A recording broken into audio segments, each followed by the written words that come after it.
আসসালামু আলাইকুম। আজকে আবার নতুন একটা ভিডিও নিয়ে আসলাম আপনাদের মাঝে। আসলে মানুষের জীবনে কিছু কিছু দিন থাকে যা উল্লেখযোগ্য একটা দিনের ভিতরে হিসাব করা হয়, যেমন ছিল আজকের এই দিনটা। আমি কয়েকদিন আগে গেছিলাম ঢাকা যাওয়ার পরে এখন ছোট ভাই ইমন সে বলতে যে আমরা বারবিকিউ করে খাবো। তা আমরা বারবিকিউ করার জন্য আমাদের এই যে চিকেনটা কেটে নিছে আমার চাচি, আগেই কেটে রাখছিল, তারপরে আমরা ম্যারিনেট করে নিচ্ছি। ম্যারিনেট করা হয়ে গেছে, হয়ে যাওয়ার পরে এখন আসলে আমরা এটা পুরাচ্ছিলাম বেলকুনিতে, মানে বারান্দায়, ঢাকার শহর যাকে বেলকুনি বলে। এখন আমরা এটা কয়লা দিয়ে পুরাবো, তাই এই পাশে আমাদের বড় ভাই রাব্বি ভাই, আসলে সে আমাদের মাঝে এখন নাই, সে আছে প্রবাসে এখন সে, তাই সে চুলা টুলা রেডি করতেছে।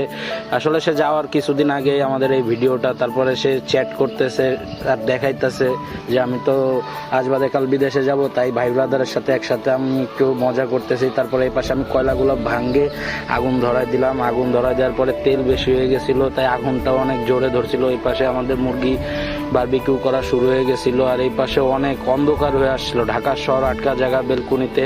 তারপরে পুরান হয়ে গেল আমাদের চিকেন বারবিকিউ। তারপরে আমাদের ছোট ভাই ইমন গাজী খেয়ে বলতেছে যে কেমন হয়েছে, আর এই পাশে রাব্বি ভাই হাসতেছে আর নাচতেছে খুশিতে। আসলে ভালো হয়েছিল। আসলে এইসব জিনিস মনে পড়লে অনেক খারাপ লাগে যে কয়েকদিন আগেও সবাই ছিল, এখন সবাই এক জায়গা নাই। ইমন ভাই এই পাশে মজা নিচ্ছে। আসলে এই দিনটা আমাদের জন্য একটা উল্লেখযোগ্য।